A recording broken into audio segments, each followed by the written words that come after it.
Ladies and gentlemen, boys and girls, children of all ages, what is up? What is good? The king ooh, of lightning, here today, bringing you guys and gals One Piece.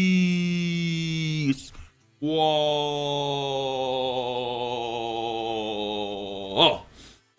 Chapter 870 review. Now, it's been some time since the King Ooh has done a One Piece chapter review video. Not a stream, but an actual dedicated video to said chapter. Now, here's my plan. For this month, I'm gonna try it out. I'm gonna try and do a live stream for every 2 chapters of One Piece and go back to doing the original reviews of One Piece. So tomorrow should be the latest chapter of One Piece via Scanlation, and then officially on Viz, it should come out on Monday. So what I'll do is that every 2 weeks, like let's say on a Tuesday or let's say on a Wednesday, I'll do a live stream dedicated to the previous 2 chapters of One Piece. So I'm gonna try that out probably like next week, Tuesday or Wednesday at 5 p.m. Eastern time. If you guys want to know the time frame for the time being, of course I'll announce it on Twitter, on Facebook, and also on YouTube as well. So you guys are aware beforehand on every platform possible that the King is streaming on the channel at this time. So once again, I'm going to go back to doing video reviews of One Piece chapters.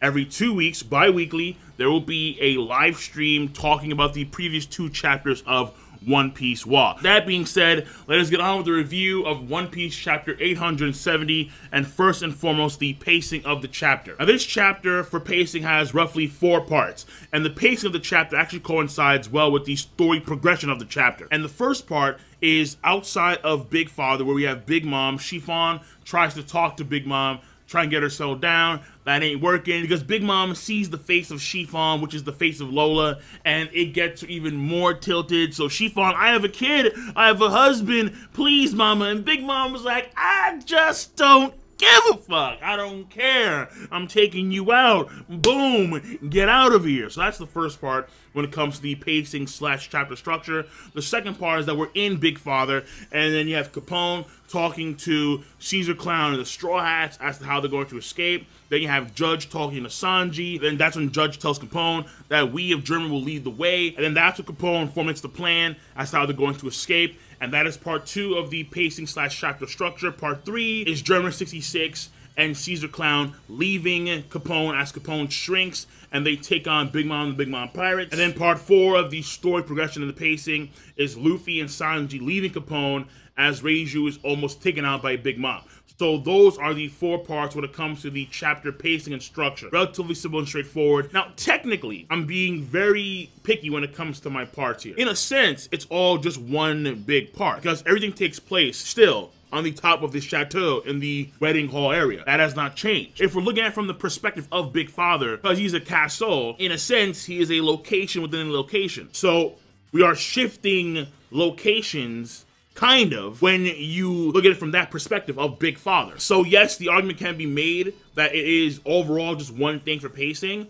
However, I want to say it's 4. So once again, that is it for the chapter structure and the pacing.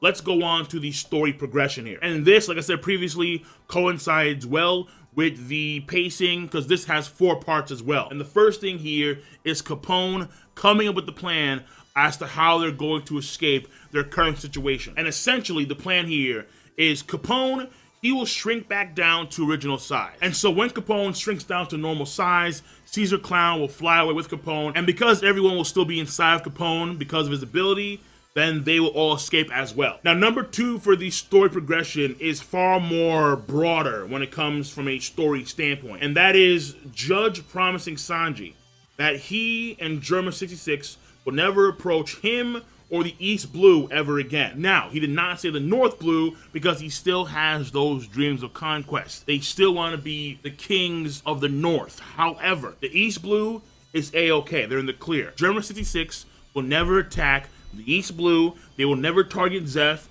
and they'll also never target Sanji as well. So if any assassins do try and take Zeph's life, they will be Big Mom assassins. So that is a step in a good direction when it comes to Sanji, when it comes to Zeph, when it comes to the whole situation involving him after this arc is over. But to me, that also means that we're not going to see the oh-so-amazing Reiju that often in the series after this arc, which is a bummer. That's a huge... No! But then again, there is always Nico Robin, the number one, the number uno. All right, so that is number 2 of the story progression. Number 3 of the story progression is that they enact a plan where Germa 66, they lead the charge against Big Mom, the Big Mom Pirates, and their main mission here is to make sure that Capone and Caesar Clown escape A-OK, and Capone reverts back to his regular size. And finally, number 4, when it comes to the story progression, simply put, Sanji and Luffy, they come out Capone, take part in the battle as well. And because they can both fly, they can both escape the situation at hand when they need to. So that is it when it comes to the story progression of this chapter. Simple, straightforward. There is one thing that touches upon a broader scope, and again, that is the judge saying how he won't attack the East Blue or Sanji ever again. He won't ever approach them. That is outside the realms of this arc, obviously. Now, I do want to say, for the record, once again, when it comes to this situation, it's 7 versus Big Mom plus the entire Big Mom Pirates,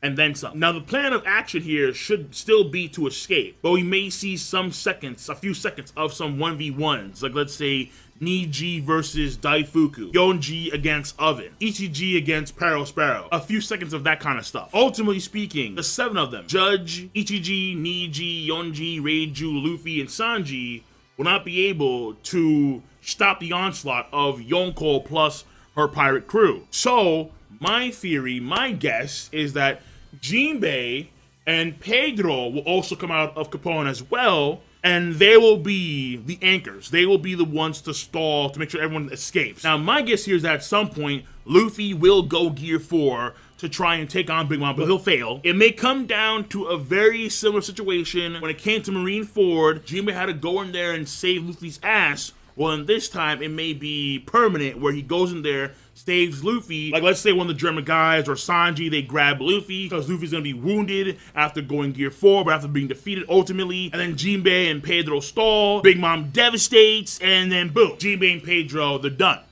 They're done. Pedro is already on borrowed time. Unless he gets more life force, more souls, some way, somehow, I don't see Pedro surviving for long. So Pedro is going to have one last hurrah. And then Jinbei, like I said before 1.5 million times, I still see the death flags over Jinbei. I still see him. So expect a few more chapters of fighting between the Germa and Luffy and company against the Big Mom Pirates and Big Mom herself.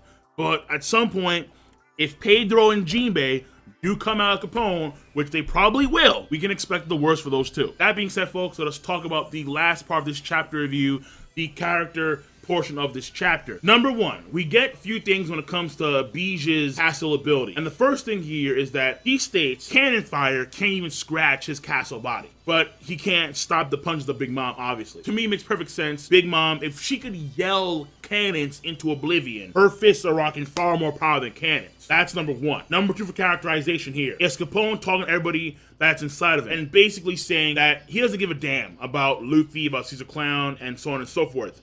But he cares about his wife, he cares about his son, he cares about his men. So no matter what happens, he will do whatever he can to make sure that they stay alive. Clearly, some knocking on stuff going on for Capone, some characterization there, obviously, because Capone, when Jimbo was talking about him, and it's probably still true, like that's not gonna change, where he's a vicious guy, a really vicious, sick dude in many ways, he still has that Nakama side to him. So based on what Jinbei said previously, if Capone had said, hell yeah, we're all going down with the ship, or if he had said, screw my wife, screw my kids, screw my men, I want a peace, I don't give a damn about any of you guys, that would coincide well with what Jinbei said previously.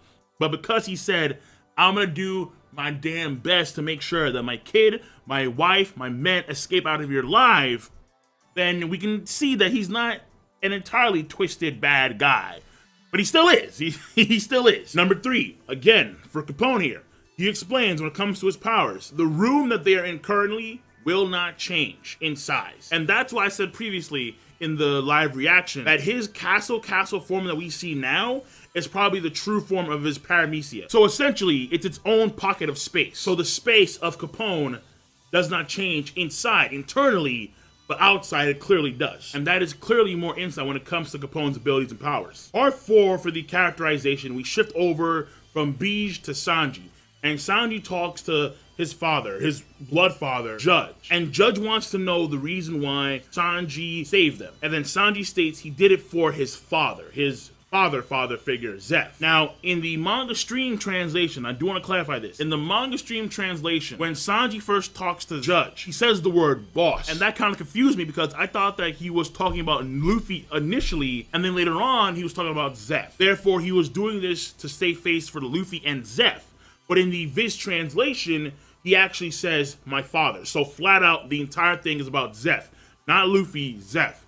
The reason why he saved the Vin Smokes was because he didn't want Zeph to be sad. He didn't want Zeph to see Sanji become a small man where he would laugh at the death of his own blood. So it is emotional for Sanji as well, because Sanji just can't help but remember the atrocities that Judge and the other Vin Smokes did to him when he was younger, obviously. So Sanji has all the reason in the world to hate the Vin Smoke family. And yet Sanji is going above and beyond that because he wants to make sure that he can look Zeph in the eyes proudly. So we get some characterization for Zeph in that moment, as well as getting characterization and character development a bit for Sanji as well. So Sanji, realizing that and then overcoming that, does show that he has developed in a slight way. I can't say it's major, because who's to say that Sanji wouldn't have done that in the past? Not too sure exactly. But because it's the first time we've seen Sanji be in a situation that is this heavy, and when he had the chance to get rid of this massive baggage, the Vin Smoke family, Germa 66, he chooses to save them, and he's willing to take on that burden because he knows ultimately that would make him a smaller person. That does progress his character a bit. So Sanji does get mainly characterization, but he also does get a bit of character development, and for Zeph, it's mainly characterization. Now, when it comes to part 5 of the character part of this chapter, I would put them all in the same bracket, Germa as a whole. So Ichiji, Niji, Yonji, and Judge. So it's the majority of the Vin Smoke family, not really including Reiju. We have a moment where Reiju, she blocks a Big Mom attack, the Heavenly Fire attack, that was going at Caesar Clown's direction. And then Big Mom targets Reiju, and Niji is worried for Reiju. But Ichiji says, forget about Reiju. It's her fault for being weak. Focus on the mission. None of the Vin Smokes, none of the Germa turn around to save Reiju, to protect Reiju. Reiju stays behind to face off against Big Mom and like the approaching Big Mom pirates. So when it comes to Judge, when it comes to Yonji, when it comes to Niji, when it comes to Ichiji, they stuck with the mission no matter what. When it comes to their characterization, Niji, you can say, was a bit different there because he was worried for Reiju. But Ichiji told him, no, stay the course, and he stood the course. So when it comes to characterization, that is just more fortification that when it comes to Ichiji, Yonji, and Niji, that they do lack a certain degree of human emotion because of the lineage factor manipulation. And then Judge, on top of that, didn't go back as well to save Reiju. So even though Judge doesn't lack these emotions, technically, he still is, I guess, cold-hearted, cold-blooded enough where he can ignore the situation of his own daughter, because ultimately, the Vin Smokes have a debt to pay when it comes to the Straw Hats, when it comes to Capone, when it comes to Caesar Clown, they have a debt to pay. And the Vin Smokes always pay their debts. Season 7, I am ready. Yeah, mad hyped. Mad hyped. Game of Thrones. If you don't watch Game of Thrones, you are missing something extremely special in your life. That is for sure. Once again, that is characterization for those 4 in particular, and that is part 5 of the character part of the chapter. Now, finally, when it comes to the last part of the character portion of this chapter, this is potential. I'm not gonna say it's set in stone, but it's potential character development for Sanji. When Sanji and Luffy both come out Capone and they attack Big Mom, well, Sanji attacked Big Mom. Big Mom is a female. Granted, it was a cross attack of some kind, like it was a clash, but nonetheless, Sanji attacked Big Mom. Now, you can say it's in the same respects of him fighting against Caulifla of CP9 back in Enies Lobby, where I think her and Sanji, they did clash attacks in the same fashion, but at that point in time, it clearly got to Sanji. Like, Sanji didn't want to be doing that. But in this case, he doesn't seem concerned about it at all. It may be because it's the circumstances and how things are fairly dire at this point in time. But after Luffy and Sanji clash with Big Mom's attack, Luffy starts talking to Sanji and then Sanji retorts. So he's not caring about him kicking Big Mom at all for the time being. So keep in mind that she is a female, and Sanji in the past, that would really get to him. But now, not so much. So again, that could be a stretch because given the situation at hand, it may be like, well, can't really say it's full-blown character development. But I do want to note that because that could be. I can't say it will be, but that could be something that Sanji realizes in the future, and then that may change his character somewhat.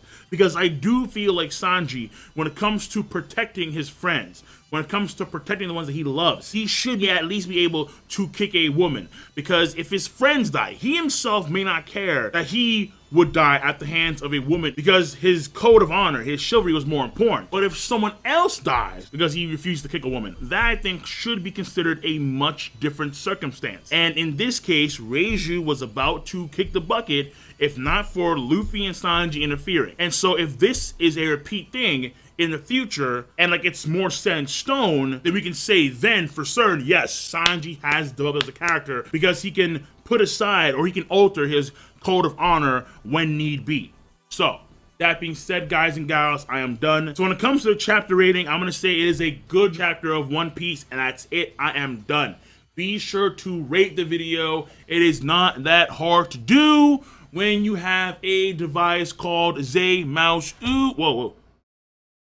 ZMouse. You use the ZMouse to click, rate the video, to click, subscribe, to click on that bell to join the squad, and of course, comment in the comment section down below. Peace, and have a nice goddamn day.